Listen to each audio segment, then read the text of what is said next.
Samantala matapos po ang Doggy at Gangnam Style, may panibagong style naman ng sayaw ang trending at patok na patok sa mga social networking sites, lalo na po sa mga kabataan.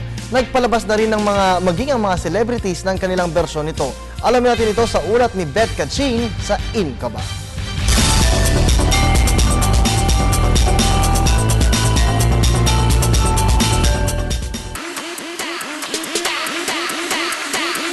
Bagong internet craze, bagong kinahuhumalingan ng bayan. Ito ang pinaka-in na dance video na pinagkakaguluhan at gaya, ang Harlem Shake. So kaya siya nauuso, kaya siya nagiging in dahil napakadali niyang sabayan. Kung i-compare mo dun sa Gangnam Style, madali din siyang gayahin. It's for everyone talaga. There's no steps, there's no rules, there's no nothing. It's just going crazy. Ikaw mismo yung gagawa ng sarili mong step. Bale, ito yung nagre-reflect sa sarili mong personality. Kaya napaka-cool gamitin tong Harlem Shake, kaya in siya ngayon.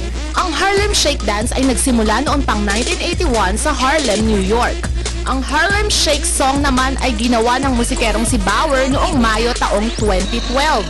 At bahagi ng kantang ito ni Bauer ang ginamit sa bagong Harlem Shake dance ng Sunny Coast Cake na kinabibilangan ng 5 teenagers na mula sa Queensland, Australia. At mula nang ito ay i-upload ay nagkaroon na ito ng mahigit sa 100 at may mahigit sa 300 milyong views sa YouTube. Tumatagal ang video ng 31 segundo. Nagsisimula ito na may isang tao na karaniwang naka-helmet o nakamaskara ang sumasayaw na mag-isa at di pinapansin ng mga kasamahan. At pagkatapos ng 15 segundo ay sasabayan na siya ng mga kasama niyang sumayaw na may mga kakaibang dance steps at karaniwang may costumes o props pa. Marami ang nagsasabing maaaring mapantayan o di kaya'y malagpasan pa nito ang popularidad ng Gangnam Style ni Psy. Kapag kani patuloy yung pagtitrend dito, lalo sa YouTube, sa iba't ibang social networking site. Well, diba, napalampasan ng Gangnam Style. Pareha silang madaling gawin, pareha silang madaling sayawin, pero siyempre yung Harlem Shake kasi pwede mong gawin lahat ng gusto mo. Kahit anong sayaw,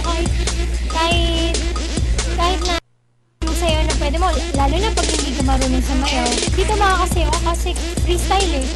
Umani man ang batikos at nagkaroon man ng maraming kritiko ang Harlem Shake, hindi pa rin maipagkakaila ang katotohanang ito ang sikat na dance craze ngayon.